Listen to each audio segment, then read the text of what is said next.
Okay, so we talked about Falak and Nas to protect you against the jinns for the before you sleep. Now, what protects you against Iblis and the shaitans from harming you in the dream is that, remember we talked about this, and I'm going to recap it because it's relevant. There was, in the days of the Prophet sallallahu alaihi wasallam, peace be upon him, people were at the masjid, and they had one guy was guarding the food. So one old man came, or a man came to him and says he was trying to steal the food from them, and he says, I'm going to report you to the Prophet. He says, no, no, no, no, no, no. Don't report me to the Prophet. I tell you something. If you read Ayatul Kursi before you sleep, shaitan will not bother you in your dream for the whole night. So he tells them, if you read Ayatul Kursi, which is Kursi is the chair, the footstool of Allah. This is that tells the oneness and the greatness of Allah, and they're talking about the footstool of Allah. Now, this is a very powerful ayahs from the Quran that's for protection from the jinns, and again, even more powerful from Iblis and the Satans, as we call them, the shaitans. Now, the man said, okay. So he went back to the Prophet Muhammad sallallahu alaihi wasallam, peace be upon him, and asked him, this is so and so. He was trying to steal food, and he told me this. And the Prophet sallallahu alaihi wasallam said, yes, this was shaitan, this was Iblis that was teaching you. That was him. He was trying to steal our food, and he taught you, and this is correct. So by reciting Ayatul Kursi, Surah Nas, Surah Falak, before you sleep, those three surahs, you teach your children from small, and make it a habit and a practice, so it becomes automatic for them to recite every night, and Iblis will not bother them, the jinns will not bother them, and all the shaitans will not bother them in the dreams. So this is how you protect yourself.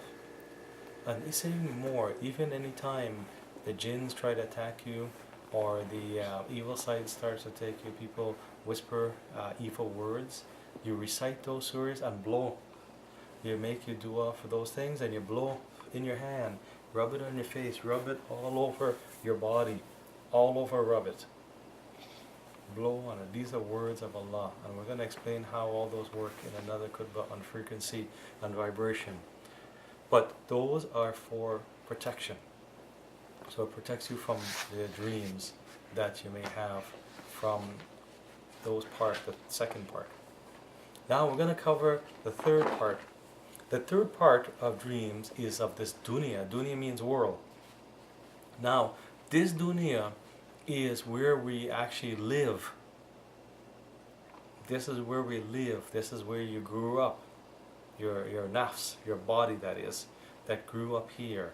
So that's why when you dream things of this world, and some people don't understand is that, sometimes you see a dream if you're back home in the country maybe you came from, or when you're small, and suddenly it fast forward from when you're bigger into, for example, maybe you come from Guyana, you see yourself small, and then suddenly next time you're in Canada, or in New York, or in England, or China, or India, or Saudi, or wherever you come from. If you came from Canada, for example, and when you were small, you see how small the surroundings, the environment back in whatever year we were small, and then suddenly you see yourself back. It happens. This is time travel. You actually do time travel, going to the past, and going into the present, and going into the future. These people have seen events that hasn't happened as yet. Allah allows certain things for people to see, to give them warning of what to come, of who Allah wants to protect, or who Allah has granted that mystical knowledge. So Allah will grant them inspiration and wisdom and knowledge of things, of event to come. So that is time travel that you're doing. Then there's dreams that you have with people that passed away, like if your father or your mother or your grandparents or your brother or sister or your uncle or your aunt or people who've been close to you. You may dream them. And this is the dream because remember we said you're connected into the dream world, which is the same world as Barzakh. We're connected and we're united with our relatives or family who have passed away before us.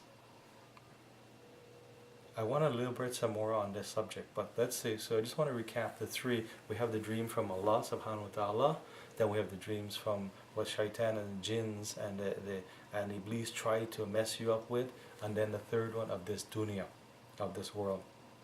So those are the three types of dreams that we always have. You can protect yourself against the middle one, which is the worst one we don't want to have the dreams from Allah and the dreams from this dunya. Okay, now I want to talk a little bit more about the dreams of your dead families or relatives. It's very powerful. Now, when you start looking at some of the Sahabas or people's interpretation of dreams, we're going to talk a little bit of interpretation of dreams, but not in details. What we want to understand is that a lot of dreams are usually symbolic. They're a representation of something. They have meaning. Sometimes they are direct, and sometimes there's a meaning for the dream that you have to search and try to understand. And I'll give you some example. If you remember Prophet Yusuf, peace and blessing be upon him, in English Joseph, when he had a dream about the sun and the moon and the stars bow down to him, and he told his father about the dreams. And when he told his father about the dreams, his father said, "Don't tell your brothers, or they will try to get rid of you." You see that? His father had the knowledge of interpretation of dreams. All the Rasuls and Nabi, the prophets and messengers, had the knowledge for interpreting the dreams. So what does a dream mean? This dream took 40 years. 40 years for it to come and happen. Now what happened was, when I'm not going through that, we're going to cover another subject when we talk about all the different messengers, but after he was in Egypt and this famine and everything, which we're going to mention, his family came to him for food, and when he provided food and they all moved, his mother and his father, the sun, the moon was his father and mother, his brothers were the stars, all bowed down to him because he was at a high level of the Pharaoh.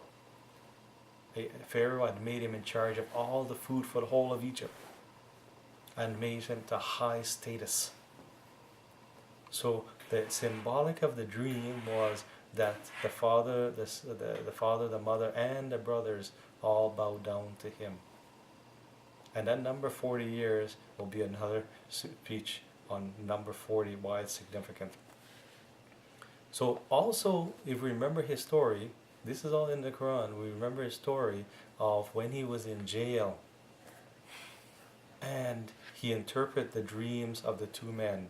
One will be free. We're not going to cover details, I'm just going to give you a synopsis version. One of the dreams he interpreted for one man will be free and one will be killed, and that's what happened.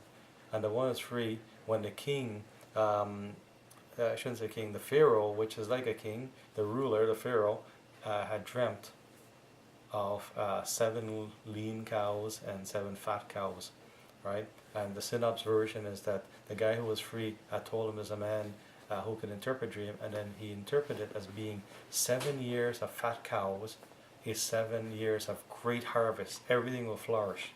And the 7 years of lean cow would be 7 years of drought. So you see, again, symbolic.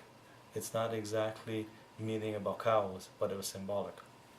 That shows you how the dreams are symbolic in that aspect. So then let's look at some other types of dreams that people have.